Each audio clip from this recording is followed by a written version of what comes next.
প্রিয় সন্তান, আমি এখন পার্থক্যে উপনীত হয়েছি। আমি আশা করব তুমি আমাকে বুঝবে এবং আমার সাথে ধৈর্যশীল হবে। ধরো, আমি যদি হঠাৎ প্লেট ভেঙে ফেলি অথবা স্যুপ ফেলে টেবিল নষ্ট করি, তাহলে তুমি আমার উপর চিৎকার করো না, কারণ আমি আমার দৃষ্টিশক্তি হারিয়ে ফেলেছি। বয়স্ক মানুষ খুব স্পর্শকাতর। তুমি যখন চিৎকার করে কথা বলো, তখন আমি নিজের কাছে খুব ছোট হয়ে যাই, খুব অসহায় আর অপরাধী মনে করি নিজেকে। আমার এখন শ্রবণ শক্তি শেষ হয়ে এসেছে। আমি ঠিক শুনতে পারছি না তুমি কি বলছো। তোমার এখন আমাকে বধির বলা উচিত নয়। দয়া করে তুমি পুনরায় বলো অথবা লিখে দেখাও। আমি দুঃখিত বাবা, আমি বৃদ্ধ হয়ে যাচ্ছি, আমার পা দুর্বল হয়ে আসে।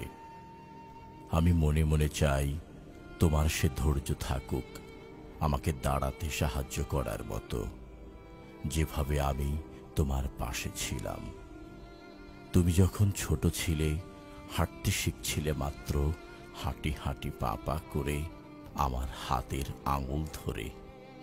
আমার কথা শোনো, আমি এখন অসহায়ের মতো তোমার নিকট কথা বলবো, ভাঙার রেকর্ডের মতো। আমি চাই তুমি শুধু আমার কথাটুকু শুনবে।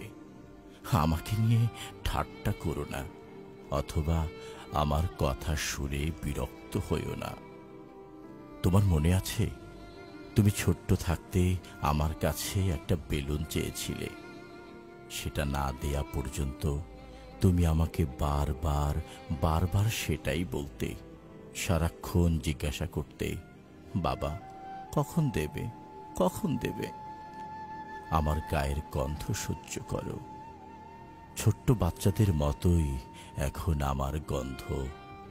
এজন্য দয়া করে আমাকে গোসল করার জন্য জোর করো না, কারণ আমার শরীরটা ভীষণ দুর্বল। ঠান্ডায় বয়স্ক মানুষেরা খুব দুর্বল হয়ে পড়ে। আমার আশা আমি তোমাকে অমার্জিত করিনি। তুমি যখন ছোট্ট ছিলে, তোমার পিছনে দৌড়াতে হতো আমার, কারণ তুমি গোসল করতে চাইতে না। আমি এখন সহজেই রেগে যাই।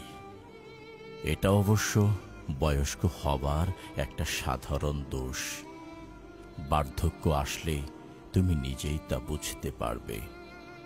আর যখন তোমার অলস সময় থাকবে, আমি আশা করি তুমি আমার সাথে একটু সময়ের জন্য হলেও কথা বলবে।